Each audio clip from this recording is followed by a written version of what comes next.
Bueno, muy bien, buenas tardes. Damos comienzo a una clase de metodología de sistemas para la extensión áulica de ASENCAM en la Tecnicatura Universitaria en Programación de la Universidad Tecnológica Nacional. En esta clase vamos a trabajar en dos ejes importantes de lo que tiene que ver con el método de trabajo, el método profesional ya, eh, cuando salga el técnico formado, ¿verdad? Y tiene que ver con esas herramientas que vienen muy bien para acompañar la profesión. Tienen que ver con eh, herramientas tanto de desarrollo como de control de versiones.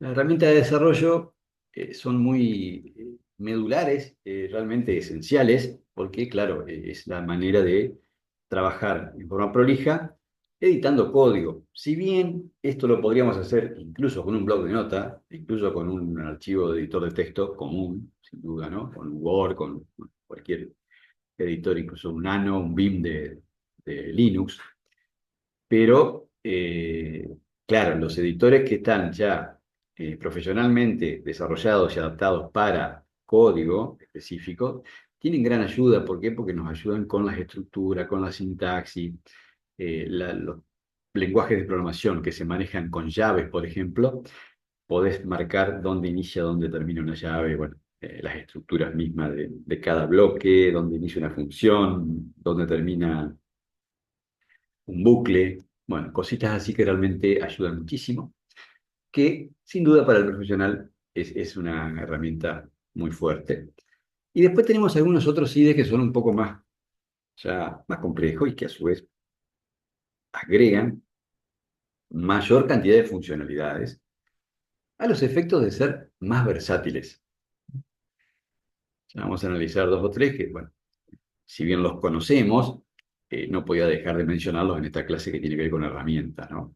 Para después sí dedicarnos de lleno a lo que tiene que ver con el control de versiones, que realmente es muy importante también, para que el programador pueda llevar en forma ordenada sus proyectos y si trabaja en forma colaborativa también, que los colaboradores con los que esté trabajando puedan tener acceso al material y que a su vez todo esté debidamente documentado, todo esto en la nube, con acceso multiestación, es decir, poder trabajar desde cualquier lugar y por supuesto volver a alguna versión previa en el caso de que sea necesario y también, sin duda, repartirse el trabajo, ¿no? Donde pueda haber una gente que esté trabajando en alguna modificación específica en una rama separada del proyecto principal, ya vamos a ver cómo funciona, y a su vez después puede haber una persona que esté, a su vez, controlando y decidiendo qué parte va a ensamblar con el proyecto principal. Bueno, cosas, herramientas muy interesantes que vamos a pasar a mirarlas en detalle en esta pequeña clase que vamos a dejar grabada también para que ya les quede como material de estudio. El IDE, claro, como les decía, es mucho más que un editor de texto. Si bien en algunos programas para programadores experimentados se puede hacer incluso en un bloc de notas, como les decía, siempre va a ser más simple trabajar por ahí con algunos editores que ofrecen mayor cantidad de funcionalidad. ¿Por qué? Porque se han dedicado a desarrollar todo ese tipo de funciones que realmente ayudan mucho. El .NET de Visual Studio, que lo usamos prácticamente todo el año pasado para generar lo que fue programación 1 y programación 2, con C Sharp. .NET a su vez tiene otros lenguajes que soporta dentro del entorno de .NET, todos parecidos, todos derivados de C. Nosotros nos enfocamos en C Sharp y trabajamos primer cuatrimestre con consola y después con Windows Forms, programas de las famosas ventanas, ¿verdad? Así que este es un IDE ideal para ese tipo de desarrollo cuando se hace desarrollo de escritorio, es decir, de programas de escritorio, aquellos programas que se descargan y de esa forma, bueno, trabajar ordenado. ¿Por qué? Porque favorece en unas cuantas cosas en cuanto a lo que es la ayuda de la sintaxis, tiene un control inteligente en cuanto a la sintaxis, o sea que te va ayudando a evitar errores en ese sentido en tiempo de desarrollo. Y a su vez, te puede dar algún tipo de ayuda también en cuanto a lo que es la estructura de funciones que tiene como para ayudar al programador. Lo que puede suceder con esto es que, bueno, como ya les he comentado, que .NET por ahí realiza actualizaciones. De hecho, bueno, tiene ya un par de décadas, así que, bueno, sin duda que ha hecho varias. Pero yo entiendo que desarrollos que hechos en Visual.NET 2005, 2008, 2010, 2012 no van a correr eh, fácilmente en cada uno de los entornos si se los modifica. Es decir, si yo tengo un programa antiguo y lo quiero poner en marcha en la versión actual de .NET, no va a funcionar. Por más que por ahí tiene algún tipo de herramientas de supuestamente para migrarlo, pero no. O sea, la experiencia me ha dicho que no funciona. Entonces, sin duda hay que prever, cuando uno está haciendo un desarrollo con este tipo de herramientas, guardar incluso el instalador, ¿no? Que se usó para ponerlo en marcha al programa, cosa de tenerlo también a resguardo para que si en algún momento de aquí a un tiempo prudencial de 10 años, por ejemplo, o 15 años, hay que hacer una modificación al programa, lo que sea, sin duda el IDE no va a ser el mismo, el IDE oficial, digo, ¿no? O sea que si uno descarga el IDE oficial y quiere después editar ese código fuente que tiene, no va a funcionar, no va a ser tan sencillo. Entonces, es preferible tener al lado del código fuente, que vamos a guardar sin duda celosamente, es tener a su vez guardado el IDE de desarrollo. E incluso cuando está incluido la entrega del código al cliente, sin duda, o sea, con más razón todavía, ¿no? Si la venta del paquete del proyecto se realiza con entrega de código fuente, por una cuestión de responsabilidad y a su vez de profesionalismo principalmente, se debe agregar el IDE de desarrollo instalable para que el futuro programador que tome el caso pueda saber que tiene que manejarse con esa herramienta. Caso contrario, sin duda va a complicarse. ¿Por qué es esto? Porque no es sencillo conseguir los instaladores antiguos de cada una de las herramientas. Es muy complicado. Salvo algunos casos, como por ahí Eclipse puede llegar a tener. Eclipse también es un IDE que es de código abierto, es un IDE también muy fuertemente configurable, extensible, muy potente, también muy usado para una amplia gama de lenguajes de programación y que lo hace muy popular porque esa opción de código abierto hace que tenga mucha colaboración a nivel mundial de funcionalidades, ¿no? Entonces, como que, bueno, hay una parte donde se puede llegar a descargar un sinfín, una infinidad de opciones de desarrollo para colaborar. También sucede lo mismo con Eclipse. O sea, tiene muchísima actualización y por ende, eh, Eclipse a su vez busca actualizaciones en los frameworks de acuerdo al lenguaje. Entonces, todo como que se va enmarañando de alguna forma, ¿no? Entonces es preferible, si yo usé la versión de Eclipse, por decir algo, ¿no? De diciembre de 2018, para hacer un software, debo guardar el instalador por una cuestión eh, de seguridad, o bien guardar ese entorno. Ahora hay una ventaja muy grande porque también sucedía, esto de hecho me ha pasado, ¿no? Lamentablemente son experiencias que sin duda se transmiten para que alguien después no vuelva a tropezar con los mismos inconvenientes, ¿no? Porque vos también podés guardar, en algunos casos, vos podés guardar el IDE con su instalador, pero resulta que el instalador que guardaste es un instalador que lo que hace es conectarse a una web para descargar una instalación, como hace, por ejemplo, Eclipse con algunas funcionalidades. Entonces ahí cuando vos lo quieras poner en marcha después de 10 años, puede ser que ese sitio web no exista más o el archivo que te descargue sea actual, entonces estamos en la misma, tenemos el mismo problema. Entonces, por ende, a veces ocurre incluso también que se pueden dejar entornos de ese ámbito donde se programó en máquinas.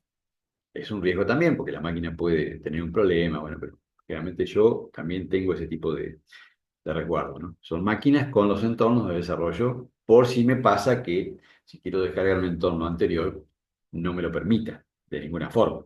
¿Mm? Entonces tengo recreado el entorno. Esto es con los esquemas de desarrollos de escritorio que son los más complejos y por ende los más por ahí que generan controversias, ¿no? Por eso que a veces nos dedicamos o tratamos de ir hacia la web, hacia los servicios de web que pueden ser un poco más simples en ese aspecto y menos complicados, ¿no? Visual Studio Code o Visual Code es un desarrollo también de Microsoft, también con muchísima actualización, muy ágil, muy útil para el aprendizaje, que genera una buena opción, ¿no? Para el trabajo de varios lenguajes.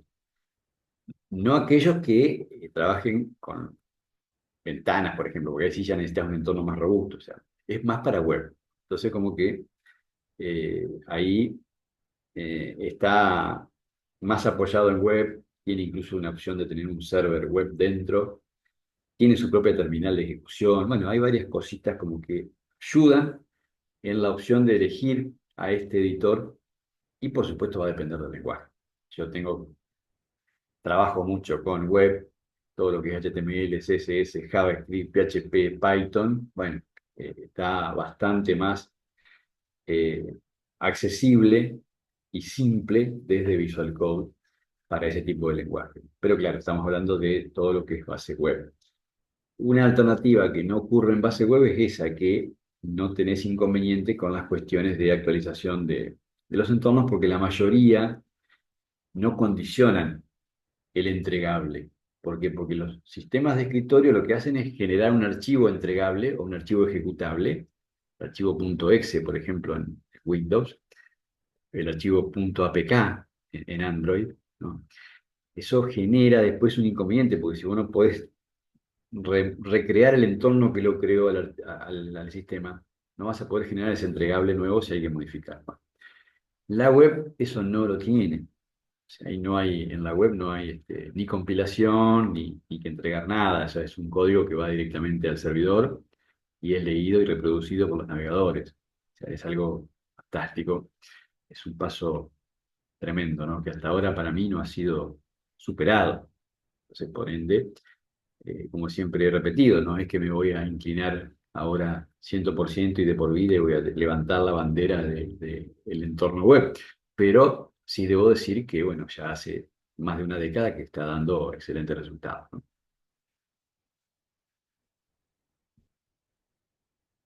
Bueno, y llegamos a lo que son las herramientas de trabajo colaborativo, llamado Git. Es un sistema de versiones, ¿sí? De control de versiones, que permite gestionar los cambios que se van realizando de manera eficiente y segura más que nada, ¿no? Se pueden hacer seguimientos de cambio, es decir, podemos registrar cada modificación realizada en el código y revertirlos a versiones anteriores. Eso a su vez admite que cada versión que se graba o se guarda tenga un comentario, también es importante. Eh, Permite trabajo colaborativo para que, bueno, varios desarrolladores van a trabajar simultáneamente en el proyecto y sin ningún tipo de conflicto, porque pueden tener incluso de forma separada las cuestiones, ¿no? Y a su vez la creación de las ramas, que son de enorme ventaja, porque de esa forma se pueden tener opciones de presentación del proyecto a medida que se va desarrollando.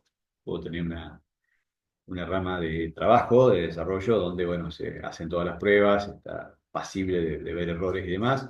Y otra rama que esté ya para la demostración o para que los stakeholders del proyecto y todos los interesados, que no están en la diaria, sino que monitorean el proyecto periódicamente, pero con más espacio temporal, quiero decir, ahí puede haber una rama de demostración donde se pueda estar subiendo ya lo que está probado y definitivo, ¿no? Eso realmente funciona muy bien y permite que el equipo de trabajo no esté presionado porque si hay errores lo está viendo la gente que lo está testeando, ¿no? Los testers y los stakeholders o los interesados, los inversores, bueno, todos los que quieran monitorear el proyecto y ver lo que ha avanzado, van a hacerlo sobre una versión que ya está aprobada y definida y subida a una rama distinta a la del trabajo. O sea que realmente es genial cómo funciona esa parte, ¿no? Y la automatización se puede integrar de manera que todas las pruebas siempre sean de calidad. O sea que de esa forma aseguramos, como vengo diciendo, la parte de testing nos va a permitir siempre que lo que tengamos como propuesta final del desarrollo hasta el nivel donde está evolucionado sea de una calidad aceptable, ¿no? Y no que estamos mostrando lo que estamos trabajando, que a veces puede tener errores que pueden venir a denotar, ¿no? De manera muy negativa la imagen del proyecto. Vamos a hacer una introducción a Git, a este versionador de código famoso a nivel mundial. ¿Por qué? Porque fue creado por Linus Torvalds, el creador del sistema operativo Linux. Lo hizo porque, bueno, en su concepto de colaboración, sin duda, bueno, necesitaban una estructura para eso principalmente, ¿no? Para colaborar con los códigos, para colaborar con los proyectos, para agregar funcionalidades al sistema operativo, a Linux, y bueno, y tantas cosas que han hecho. Así que Git fue un poco el impulso, y después apareció GitHub y otros versionadores de web, que lo que hacen es trabajar con Git. Es decir, Git es el programa que se instala en la máquina local, cada programador lo instala, y GitHub u otro administrador de repositorios remoto o en la nube es lo que hace que reciba en la nube lo que un local envía. Si yo en mi máquina instalo Git, hago una modificación en un proyecto, termino de trabajar y antes de cerrar la máquina o antes de irme, corro un par de comandos y me aseguro que eso ya está en la nube en instantes. Entonces, tanto el equipo de colaboración como cualquiera que quiera entrar al proyecto sabe que siempre en la nube, en GitHub en este caso, va a estar el último cambio realizado. Realmente interesante, ¿no? ¿Qué objetivo tenemos de esta clase? Bueno, comprender qué es Git, por qué es tan importante, instalarlo, cómo se instalan los distintos sistemas operativos, conocer y practicar los comandos básicos, aprender cómo es el flujo de trabajo y, bueno, por supuesto, introducirnos también en GitHub los repositorios remotos. Insisto, GitHub es un repositorio remoto, hay un par más, funcionan muy parecidos, así que no habría inconveniente eh, para lo que es entenderlo, ¿no? A eso me refiero. Con que aprendamos a instalar Git en nuestra máquina y nos creemos una cuenta de GitHub en el sitio web, ya está, ¿no? Ya con eso estamos hechos, tenemos para trabajar. Y lo que es Git es un sistema de control de versiones distribuido, eso es la definición exacta y precisa, ¿no? Controla las versiones de forma distribuida de todos los proyectos, registrando cada uno de los cambios a través de, bueno, espacios, fechas, versión, hora, bueno, todo exactamente el usuario, los mensajes aclaratorios, o sea, está todo muy, muy detallado, lo cual favorece muchísimo, ¿no? En cuanto a lo que es la información.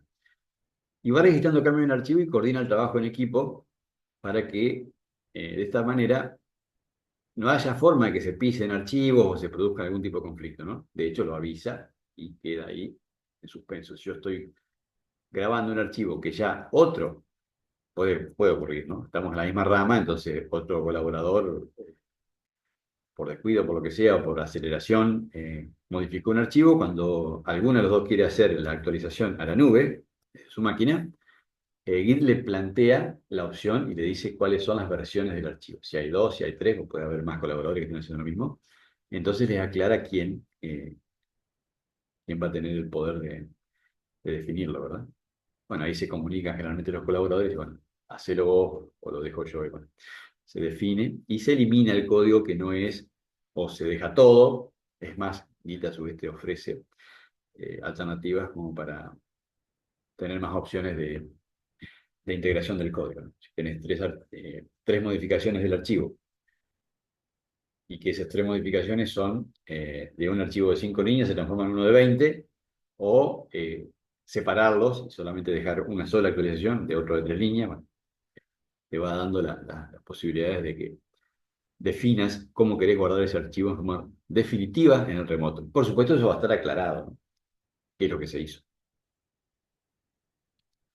Con unas ventajas gigantes, ¿no? Con el historial completo de todo el trabajo, ventaja para el trabajo colaborativo, y bueno, y tiene integración con GitHub, que eso también es una ventaja porque tiene una integración remota. Esto antes se hacía a nivel local, se grababa todo a nivel local. Ahora después tenemos la ventaja de hacerlo a nivel remoto. Pasos de instalación, bueno, muy simples, ¿no? Para Windows tenemos que ir a un sitio web, que es git.ssm.com, se instala normalmente con cualquier paquete para Windows. En Linux, desde la consola se aplica el comando sudo apt install git. Eso se corre la instalación en la consolita y sale andando. En Mac OS tenemos también el comando brew, que es el de reemplazo de lo que sería el sudo en Linux, install git y arranca, ¿no? En cualquiera de los sistemas operativos vamos a poder verificar su versión corriendo el comando bash git-versión. El comando bash es --versión. Bash es un sistema de comandos para manejar sistemas operativos. Son comandos de sistema operativo que funcionan en la mayoría. Ya vamos a ver eso también un poquito, cómo es que funciona, ¿no? Cómo es que se maneja. Una vez que tengo instalado Git, que se instala, repito, como cualquier programa, lo voy a abrir, se abre una consolita, también de esas negras, ¿no? En este caso en Windows sería el CMD. Eh, y lo que me va a pedir es hacer una configuración inicial de Git por única vez, ¿no? Entonces voy a correr git config, --global, username, separado por un punto, el nombre, ¿no? Que quiero darle a esta instalación y configuración de Git, claramente es el nombre del usuario, que coincide con el usuario GitHub. Yo recomiendo esto siempre por una cuestión de orden también, ¿no? Entonces, si por ahí tengo dos máquinas y bueno, en las dos tengo, o sea, obviamente voy a tener Git separados, entonces prefiero, y lo tengo con repositorio separado, bueno, prefiero usar el nombre de usuario del repositorio, donde va, para que tenga una relación, ¿no? Si no, después entra a mezclar la cosa, ¿no?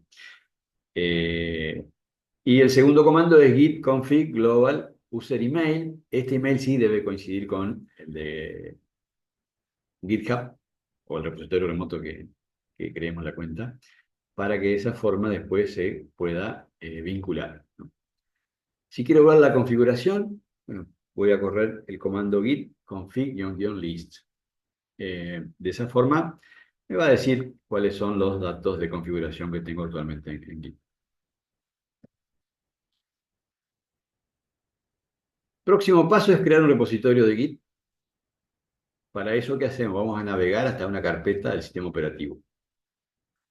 Por ejemplo, navego hasta una carpeta o a una unidad de mi sistema y creo un nuevo directorio. Con mkdir lo que hago es crear mi proyecto, que va a ser un directorio nuevo. Y después con cd mi proyecto, me voy a dirigir a ese proyecto. Es decir, voy a estar dentro de la carpeta mi proyecto. Eso significa cd, significa change directory, ¿sí?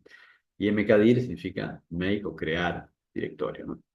Entonces yo creo el directorio de mi proyecto, después me dirijo adentro de mi proyecto y ahí pulso o escribo o comando git init para decirle que esa carpeta va a ser la que voy a trabajar con Git para ese proyecto. En cada proyecto puedo hacer esto. Puedo tener un git init porque lo quiero separar por proyecto. Entonces de esa manera Git se encarga de hacer la creación de archivos internos para controlar el flujo de los archivos.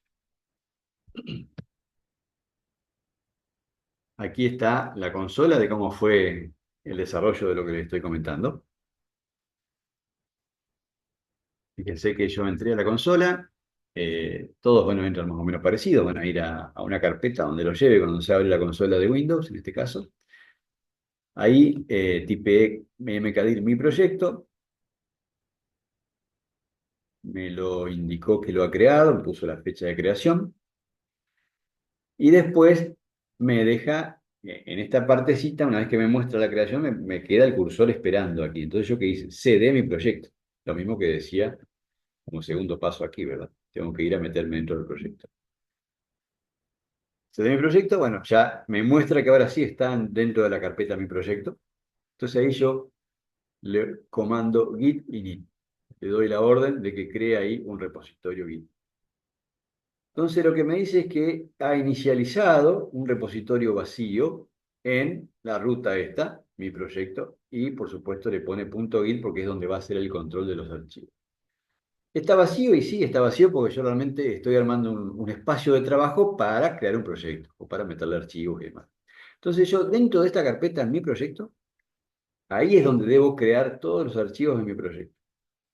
Todas las páginas web o todos los archivos que quiera crear, o quiero abrir esta carpeta desde Visual Studio Code, o voy a crear un proyecto dentro de esa carpeta desde .NET o desde Eclipse. Bueno, abriré esa carpeta y ahí crearé el nuevo proyecto con el IDE que esté trabajando. Vieron que todos los IDE tienen la opción crear nuevo proyecto. Bueno, esta es la carpeta que hay que seleccionar desde el IDE.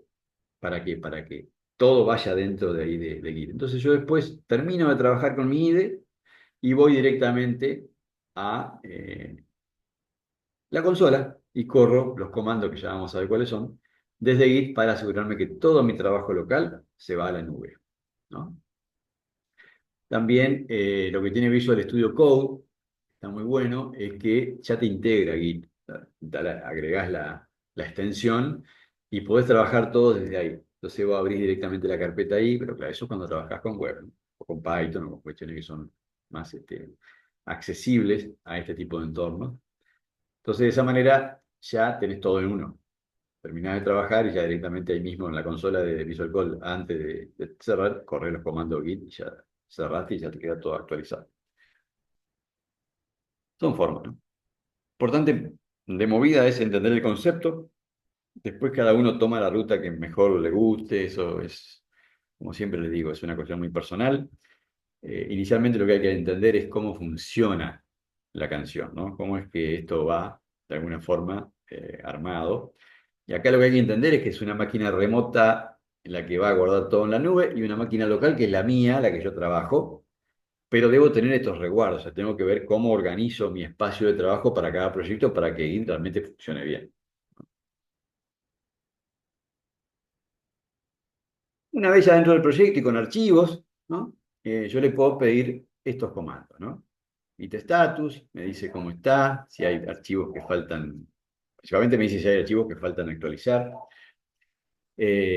Con git add y el nombre del archivo, lo que hago es agregar el archivo a el stage area, se le llama, es decir, lo agrego para que lo tenga en cuenta en el área de estado. Ya vamos a ver qué significa eso. Git commit es un comando fundamental, tanto el add como el commit como el push, bueno, son como de cajón los principales que voy a correr cada vez que termino una sesión de trabajo. Sí, porque yo con Git archivo, directamente agrego ese archivo. Pero yo quiero agregar todos los archivos que modifiqué en mi sesión de trabajo, que pueden ser 2, 3, 5, 20 o 50, porque hice una gran modificación. Fíjense cómo trabajamos con .NET, se actualizan un montón de archivos detrás que no sabemos cuáles son. Cuando trabajamos con Visual Studio Code, no, porque lo tenemos todo ahí, son los archivos que nosotros mismos creamos, o sea, es otra cosa. Pero con un framework como Eclipse o como .NET, ahí ya cambia la cosa, ¿no? Trabajamos con Java, trabajamos con C Sharp, ya ahí hay un montón de cosas detrás que no estamos manejando así muy rápidamente. Entonces, preferible hacer ahí git add punto. Eso es la expresión correcta para agregar al stage area, al área de estación sería de los archivos, todos los que estén sin actualizar. Entonces, git add espacio punto es el comando que va, ¿no? Luego de eso va git commit. Guión M, ¿por qué? Porque le quiero decir que le voy a enviar un mensaje. El guión M significa mensaje y espera, entre comillas, el mensaje específico de ese commit. Commit significa actualizar, ¿no? Comitear, se le dice, pero en realidad es la actualización que vas a hacer. Git log te va a dar un detalle de lo que has hecho en pantalla, pero acá lo importante es git push. O sea, la secuencia siempre es add, commit y push. ¿Por qué? Porque si yo hago add solamente, sí los agregué al stage. Si no hago commit, no me los marca como que son un bloque que tengo que enviar para actualizar. Y si lo marcó, después si no le hago el push, no me lo manda al remoto. Entonces, fíjense como que hay capas para evitar los errores, ¿no? Hay capas para ordenarse. Una cosa linda que tiene el Visual Studio Code con Git es que te lo va marcando con un colorcito los archivos a medida que van pasando los estados. O sea, cuando vos le das el add, te lo coloca de una forma. eh, si el archivo está sin actualizar, te lo marca en color naranja o amarillo. Bueno, cosas así que, bueno, son ayudas sin duda, pero bueno, todo hay que agarrarle la mano, hay que trabajarlo, hay que probarlo, hay que, bueno, como siempre, ¿no? Practicar. Acá cada uno tiene que buscarle la vuelta de qué es lo más simple. Yo ahora le voy a dar un ejemplo de cómo yo lo uso para que ustedes vean si les sirve, si les gusta, y después cada uno, si no, bueno, va a tener su manera, su forma. Acá todos lo usamos distinto.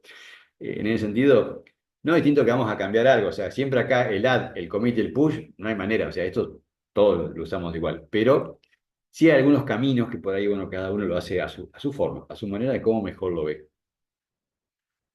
El git push es empujar, o sea, es enviar a la nube. Eh, Origin main significa que va directamente de lo que está comiteado, lo que está preparado para actualizar, a la banda de lo que es el remoto de la rama actual. Acá podría ponerle otra rama, ¿no? Si estoy en la rama demo, por ejemplo, la rama demostración, podría colocar ahí primero a main y después hago otro git push a la demostración. Si es que ya está, ya lo ponemos también para que vaya a la demostración. Si hace falta que todavía lo controlen, lo dejamos ahí, lo controlen, y después que está listo, hacemos un recorrido de Git y le enviamos a la rama demo toda la actualización que le corresponde. Aquí hay una pequeña gráfica que muestra un poco qué es lo que hace con el Git, ¿no? Con el estado de los archivos. Es decir, yo tengo el área de trabajo, mi máquina local, el workspace, ¿no? Sería el área de trabajo. El add lo que me hace es meterlo al stage area, la parte de preparación sería, ¿no? El commit me lo mete en el repositorio local, es decir, lo prepara ya y lo deja en el repositorio local. Si yo eso no lo envío, queda como que ya está en un repositorio. O sea que ya tiene su mensaje, todo. Es decir, que estando acá o estando acá ya está resguardado, solo que acá está local en mi máquina. Y no lo ven, obviamente, mis colaboradores o mis compañeros de trabajo. Entonces, el push lo que me hace es enviar, sí, ya todo lo que ya está actualizado al remoto. O sea, hace una copia de eso acá. Y acá puede haber conflicto, ¿no? Puede haber conflictos cuando hay algún tipo de problema con un archivo, por ejemplo, porque estuvo modificado por dos personas. Bueno, ahí vuelve el mensaje, se define y se hace el commit nuevamente y el push y ya avanza. Ya vamos a ver lo que es el clon, ¿no? Y el pool, que es la forma de traer de la nube al repositorio local.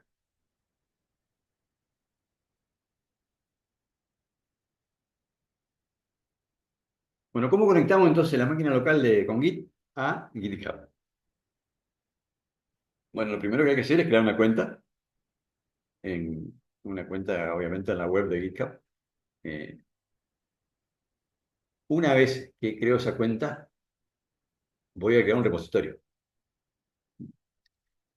Creo un repositorio y cuando creo un repositorio, que ya les voy a dar el ejemplo, me da una URL de ese repositorio la cual tengo que copiar, ¿no?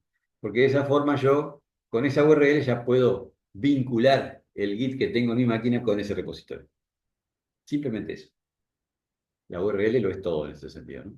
Entonces después corro en mi máquina git remote add origin URL, la URL está del repositorio, y ya me lo vinculó, ¿no?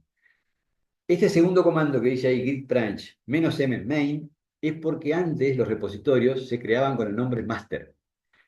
Eh, Igual vale la aclaración porque GitHub ya no lo crea más como master, sino que lo crea como main, pero pueden usar otro repositorio remoto que lo siga creando como master. Entonces vale la aclaración, porque Git ahora trabaja con main, ¿no? En el repositorio local. Entonces ahí modificamos el nombre de la rama remota recién creada, el repositorio recién creado, le cambiamos el nombre a main desde master. O sea, master es el que van a crear y lo pasamos a main. Y después hacemos el git push origin main para que nos meta todo lo que ya tenemos. Y ahí tenemos la máquina local idéntica a la máquina remota en línea, ¿no? Actualizar desde Git a GitHub, es decir, desde el remoto hacia la nube. Add, commit y push. Le puse los tres comandos: agregar, comitear y empujar, o add, commit y push, como quieran verlo, pero se lo traduzco como para que también se genere una conceptualización de lo que queremos hacer, ¿no? Agrego, actualizo y empujo, o agrego, actualizo y subo, bueno, al servidor, ¿no? Bueno, aquí lo que hice fue git add punto, ¿para qué? Para meter todos los archivos que existan en mi proyecto. Después va el git commit, -m, archivo readme, porque, bueno, seguramente habría tenido ese único archivo, y le puse ese mensaje, ¿no? Si no, hubiera podido poner otro mensaje, más largo, lo mismo, se puede poner lo que quieran.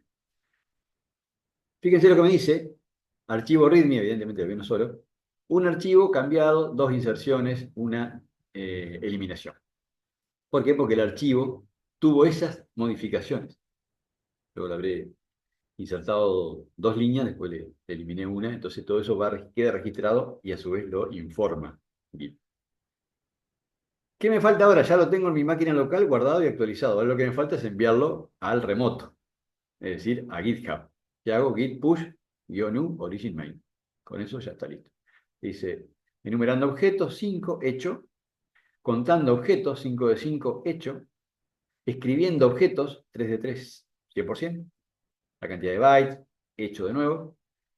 Total 3. Bueno, todo lo que dice. ¿Qué hizo? ¿Qué es lo que usó? En cuestiones internas que no nos importan a nosotros. Y aquí está a dónde lo mandó. To la URL del proyecto que acabo de crear. Yo al proyecto lo llamé igual, fíjense. Eso también es una buena práctica, una buena técnica para no hacerse líos, ¿no? Si yo me creo una carpeta a mi proyecto, o me creo la carpeta, bueno, no sé, proyecto, no sé, DLM, por decir algo, o DLM directamente la carpeta, voy a crear el proyecto DLM acá. Cosa de que me coincida exacto, pero no porque va a tener algo que ver, sino por una cuestión de orden mía como programador. No tiene que ver porque fíjense que ustedes acá le ponen cualquier cosa, basta que la URL ustedes se la informen correcta, cuando lo vinculan, ya es suficiente. Y ahí lo envía, cuando lo vinculan aquí, quiero decir, ¿no? Acá. Acá cuando hagas en Git Remote Add Origin, acá tiene que estar la URL del proyecto que ustedes crearon, que es el que quieren vincular con el proyecto que tienen local. Bueno, eso es conveniente que se llame igual. Igual al directorio, digamos, ¿no? Igual al directorio donde está. Mi proyecto Git. En la rama main, ¿eh? Me informa que lo metió en la rama main, o sea que todo perfecto y queda esperando más órdenes, pero ahí ya terminó. Ya lo dejó grabadito como corresponde. ¿Cómo actualizamos desde GitHub a Git? ¿No? ¿Cómo hacemos para traer los cambios? Yo voy a comenzar a trabajar, tengo mi máquina desactualizada porque alguien puede haber creado cosas nuevas o agregado cosas arriba, ¿no? En el remoto. Bueno, ahí uso pull, ¿no? Para actualizar una máquina local con Git, con todo lo que exista en la nube en GitHub, si traer al equipo local todo el remoto, hago git pull. Bueno, si está todo actualizado, ¿por qué? Porque verificó que todo coincide, me dice todo está al día, todo está actualizado. Si no, me va a decir, se trajo este archivo, este archivo, este archivo, este archivo, me los enumera todo, ¿no? Puede ser largo también eso, bueno, no importa. Es una enumeración que se hace y se hace todo por consola, o sea, la vieja escuela, digamos. No hay nada de ventanitas ni nada prolijito acá, sino que es todo bastante crudo, así como se puede ver, ¿no? A Linux nunca le importó, digamos, esas cosas, entonces por ende estas cosas no las actualizaron nunca, jamás lo... Si bien creo que hay ahora una versión Git, también como versión de gráfica, ¿no? Pero claro, una vez que te acostumbras con esto, medio como que bueno. Y hay otra gente que no, que ya entró en la gráfica y bueno, lo hace con la parte gráfica. A mí me confunde un poco porque, bueno, yo de esta manera me aseguro que no estoy eh, manejando la parte gráfica de la web, porque por ahí uno se puede llegar a confundir, ¿no? Porque las carpetas son iguales, entonces como que, bueno, es preferible que visualmente uno se identifique dónde está. Y bueno, esto me identifica a mí que estoy en local. El gráfico va a ser el GitHub.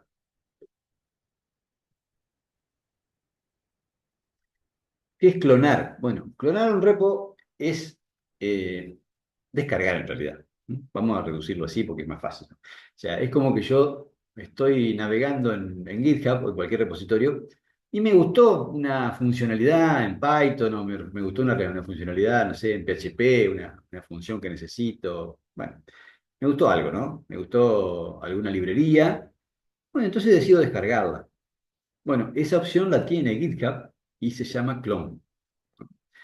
Eh, ¿Qué significa? Clonar un repositorio. Para clonar o descargar un repositorio hacia mi equipo local, debo ejecutar clone seguido de la URL del repo deseado. O sea, yo directamente copio la URL de otro incluso, no debe ser mía solamente, no hay problema. Puede ser un repositorio propio, que lo quiero clonar para darle un acceso a otro trabajo, lo que sea, a otro equipo, o porque quiero simplemente dejar otra versión. Pero también puedo navegar otros repositorios de otras personas, que sin problema copio la URL y con este comando lo bajo absolutamente todo, porque esto es todo código libre. Eso en el caso que obviamente el repositorio ha sido creado público. Ahora vamos a ver que podemos crear repositorios de manera pública o privada. Repositorio público no es ningún inconveniente y se puede clonar. Para eso, ¿qué conviene hacer? Bueno, voy a crear o seleccionar un directorio, es decir, voy a ir a mkdir o cd, voy a ir a mi consola y voy a pararme donde quiero bajarme todos esos archivos. Y directamente ahí digo git clone, la URL del repo deseado, y ya está. ¿Por qué? Porque me la va a agregar ahí mismo, donde me paré, donde me posicioné, en mi árbol de directorio de mi sistema operativo. Después voy a hacer cd nuevo directorio, navegar dentro del nuevo directorio creado con cd. El nuevo repo está listo, ya para ser vinculado a un repo existente con el remoto, con las credenciales requeridas. O sea, ahí ya tenés que hacer lo mismo que hicimos antes. O sea, creas otro repositorio local, perdón, remoto, y le haces la vinculación, ¿no? Del local al remoto. Y ya queda listo para trabajar. También se puede hacer la otra parte, la otra que también yo la veo un poco más simple, ¿no? Te vas directamente a GitHub, querés hacer un proyecto nuevo y te vas, arrancás por GitHub. Entonces creás el espacio en la nube primero. Copias la URL y después directamente lo clonás. Que va a estar vacío, pero lo clonás ya en tu máquina. Entonces como que se achican pasos, ¿no? Se achican todos los pasos, es un poco más rápido. Ya le voy a dar esa explicación con un ejemplo, entonces, como para que se vea más claro. Sí, como ven, bueno, es un poco estrambólico, sí, no voy a negar. Al principio como que cuesta un poco, pero tiene sus ventajas, así que es conveniente tratar de agarrarle la mano. ¿Qué tenemos acá? Acá tenemos el tema de lo que dijimos del clone. Entonces, ¿yo qué hice? Primero hice cd punto punto para irme un lugar hacia arriba, es decir, me fui a admin. Yo estaba en mi proyecto, con cd punto punto me voy hacia arriba un nivel y lo que hago es volver a admin. Acá está mi proyecto y yo volví a admin con cd punto punto. Y ahí creé otro directorio llamado Python Web. Me lo creyó, me lo hace la creación, me pone la fecha, un chiche, ¿no? Perfecto. Esto después, ¿qué hago? Tengo que irme a CD Python, o sea, tengo que entrar en el directorio que acabo de crear. Hago un dir para asegurarme que no haya nada. Tira todo vacío. Dir lo que hace es listar, dir o ls, puede ser cualquiera de los dos comandos, me van a listar lo que tenga el directorio. No hizo nada porque no hay nada dentro. Está creado recién y limpito, blanquito, ¿no? Y ahí voy a correr el comando, ya dentro del directorio donde voy a trabajar, git clone, y acá me bajo la librería esta de Flask, que es una librería de Flask, que es un entorno para Python, para trabajar con web con Python. Entonces yo aquí ya tengo Python Web, me bajo toda la librería y ya puedo trabajar. Ya tengo en mi máquina lo mismo que está en la nube, ¿no?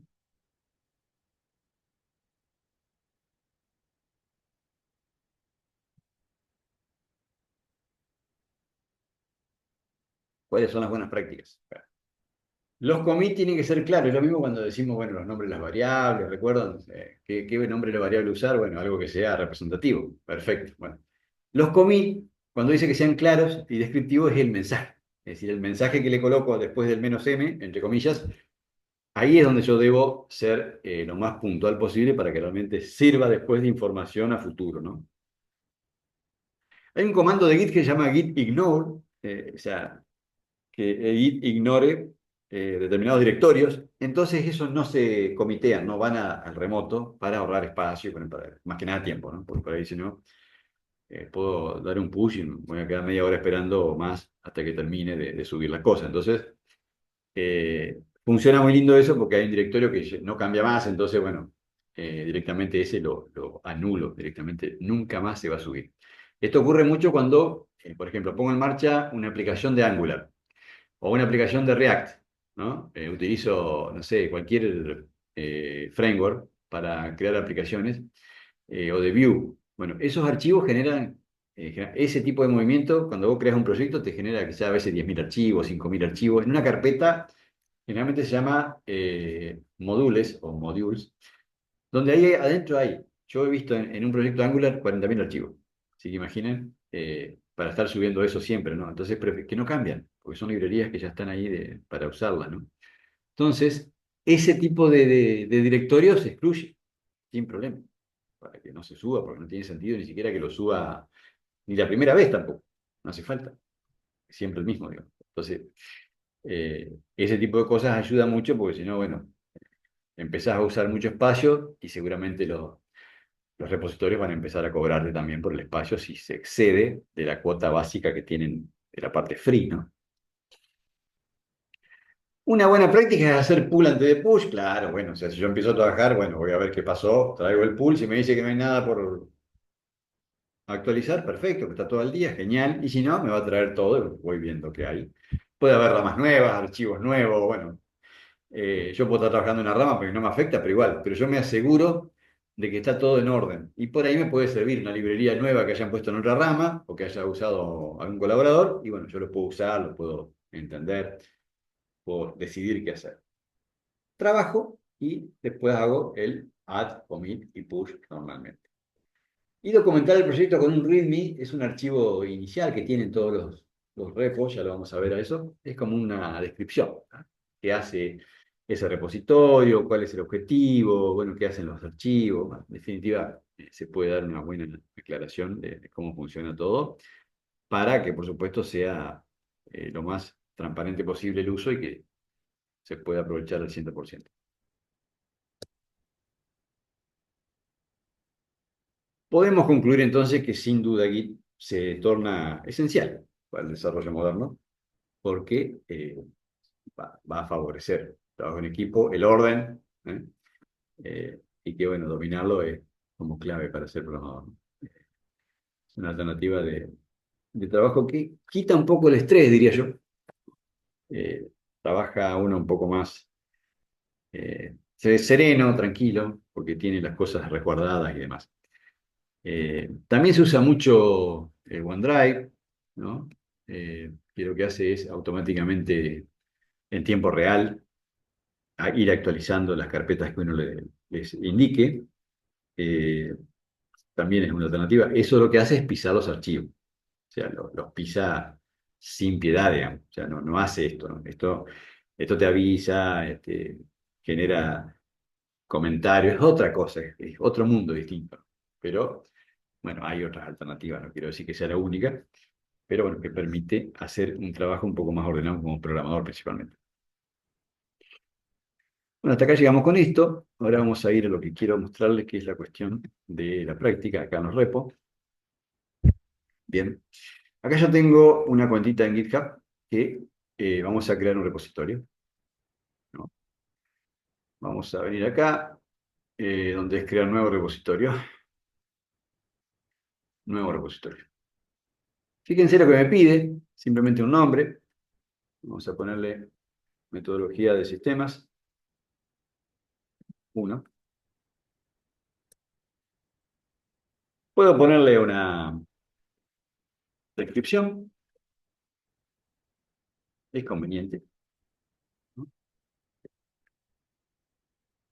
Originalmente, y por default, se crea público.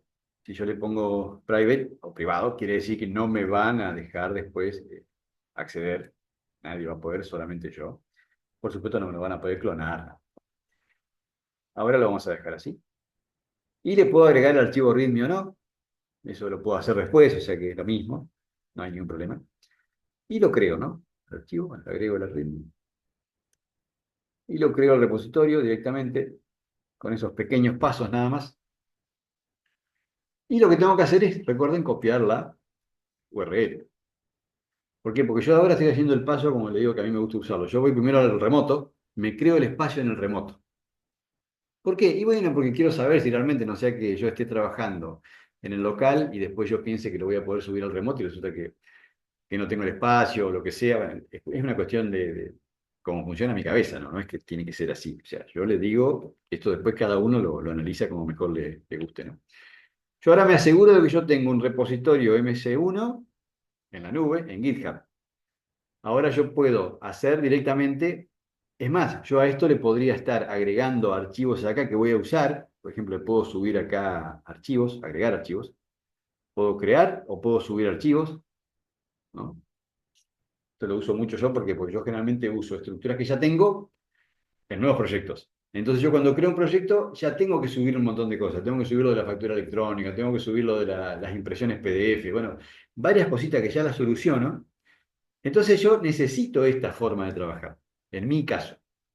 Yo creo el repositorio local, perdón, en remoto, le subo todas las cosas que necesito acá, eso se crean las carpetas sin problema, y después directamente sí. Bueno, acá me da para clonar, acá te indica la URL por si lo querés clonar, clone URL, puedo copiarla acá, lo mismo. Este si fuera mío o si fuera de otro. Pero conclusión, lo que quiero cerrar acá la idea es que si yo empiezo por acá, estoy seguro que ya tengo la nube lista, e incluso con las librerías que voy a necesitar, entonces ya las subo desde acá, si ya lo tengo, para después no tener que hacer la subida general desde abajo, que puede llegar a ser un poco más grave, más pesadita, ¿no? Y después, ¿qué me queda? Ir a la consola, ¿no? Directamente acá, y directamente aquí poner git clone,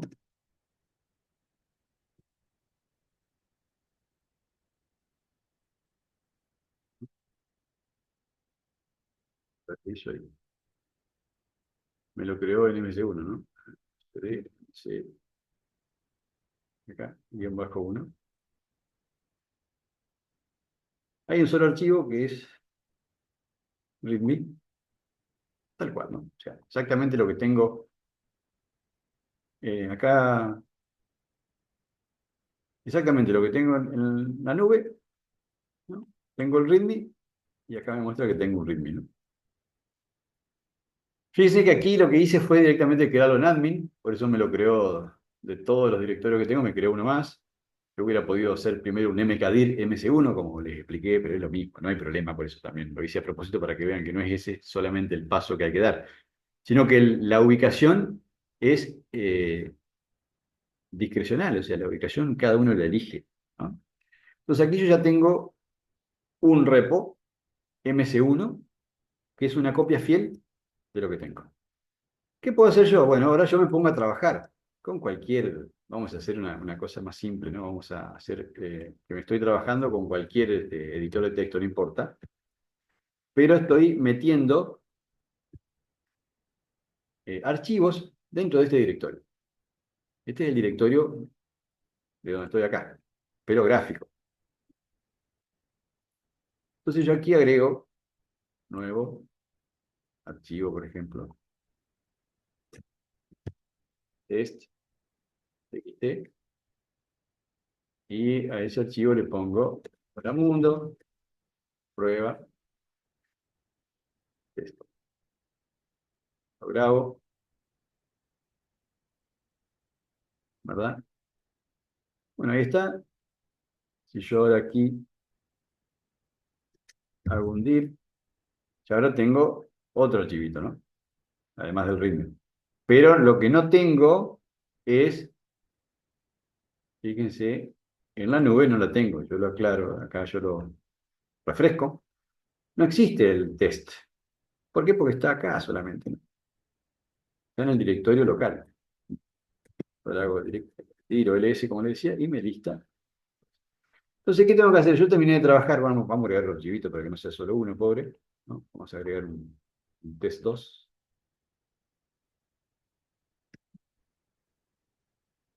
2, lo vamos a dejar vacío, ¿no? Así.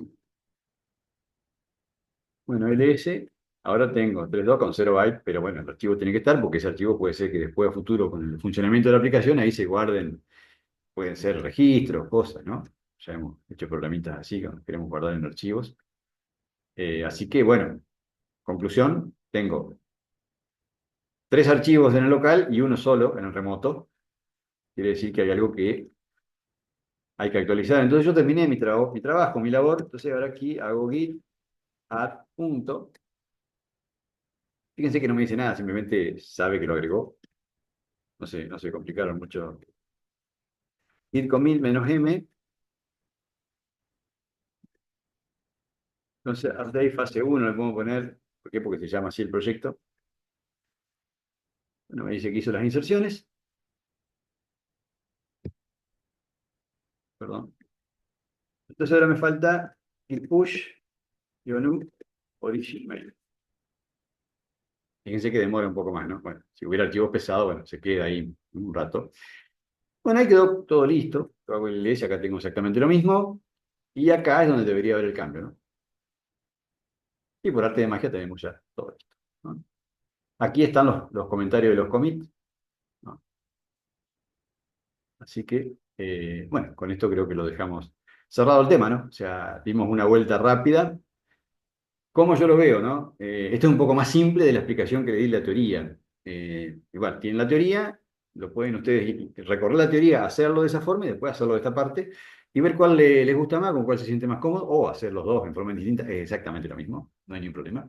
Acá lo importante es entender que la máquina local es la mía, donde tengo mis cosas, y el remoto es donde está la nube de respaldo y a su vez donde está todo el trabajo colaborativo. Eso es todo por ahora. Perfecto para esta clase. Lo cerramos acá y continuamos con las preguntas por si existe alguna. Hasta la próxima.